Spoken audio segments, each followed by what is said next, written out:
Hi crafty friends, Melissa Minor here. Thanks so much for joining me on my YouTube channel. Today I'm going to be making a layout with Traci Reed's new collection called Oh What Fun. Now be sure to check out the description box below because I will have links to all the other design team members that are participating today in our YouTube hop for this brand new release. Alright, let's go ahead and get started. First I want to start off by showing you some of the papers. Now, Traci Reed's company, it's a digital collection, so you can print all of these yourselves. So I've picked several of the pattern papers that I want to use today, and I'm going to be cutting these up into strips. Now, I will leave linked down below all the measurements on how I cut each of these strips in case you want to repeat this layout.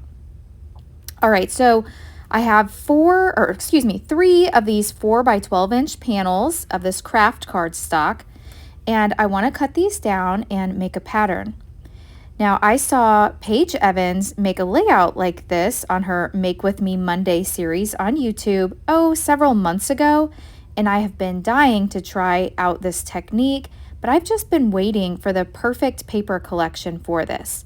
So when I saw the Oh What Fun collection from Traci Reed, I thought it was perfect. So what I'm doing is I'm taking some liquid glue and I'm adding the paper strips to these Kraft panels. Like I said, I have 3 of them, 4 by 12.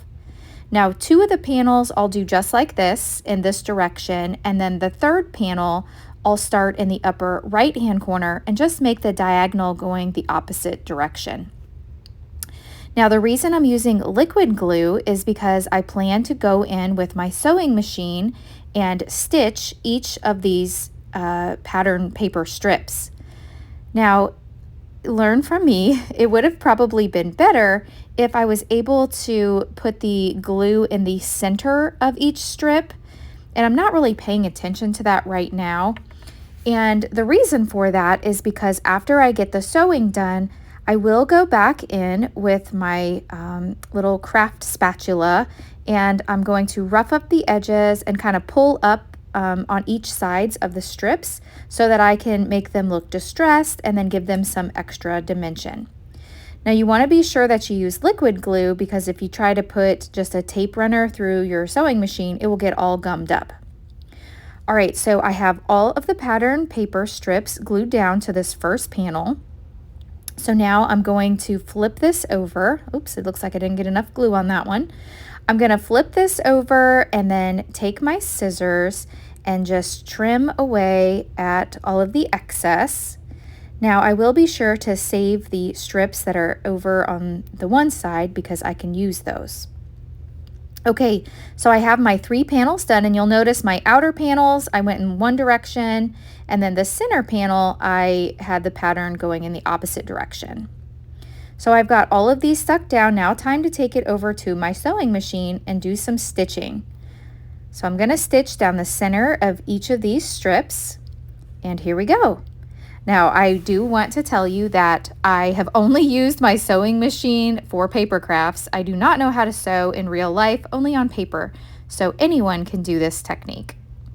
All right, so I have my panels done, and now I'm ready to start playing with some of the embellishments.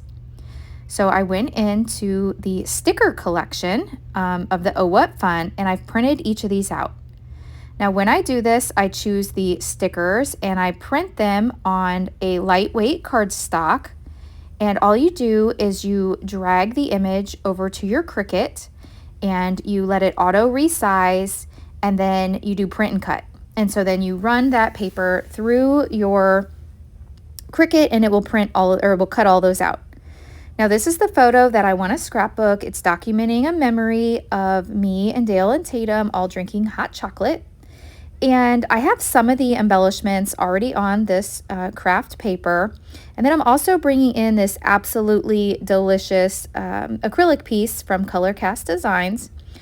And I've started this, but I am going to embellish it some more. So I'm going to go ahead and bring in my background panel here that I've created, and I have some foam already on the back here, so I'm going to add some glue and then get this stuck down. Now I will add some more embellishments to my photo piece here, but this is where I started. and then I step back and look at it and decide I want some more. So I'm trying to decide here, do I want to cover up the seam between the panels, or do I want to have it more over to the right? And ultimately, I'm going to decide that I want to cover up that seam. I just think that it brings more attention to the photo by doing it this way versus letting that seam show. So I'm going to come in here with the same liquid glue. This is tacky glue, and I'm going to add some glue to the back here. Quite a bit of glue actually, because I'm gluing this down and my background has so much dimension. So I'm adding a lot of glue, and then I'm going to apply some pressure with my fingers, and then I'm also going to bring in something heavy sitting on my desk to just really get this tacked down. Now I will leave link down below, a link to Traci's website so you can get your hands on this collection. And you'll see here I did go back in and add some presents and a candy cane and a little star. And then above my title there, I added a little penguin. So I think this is super cute. I love the way it turned out, and I had so much fun working with this collection. Now, if you don't already follow me on Facebook and on Instagram, I will leave my social media links listed down below, and I would love for you to follow me there as well. So here's a close look at how this turned out. Super, super cute. All right. Well, thanks so much for watching me today, and I will catch you in the next video. I will have still shots to follow, again, on here and Facebook and Instagram. Be sure to check out all my crafty friends participating in today's hop. Thanks so much for watching. Bye.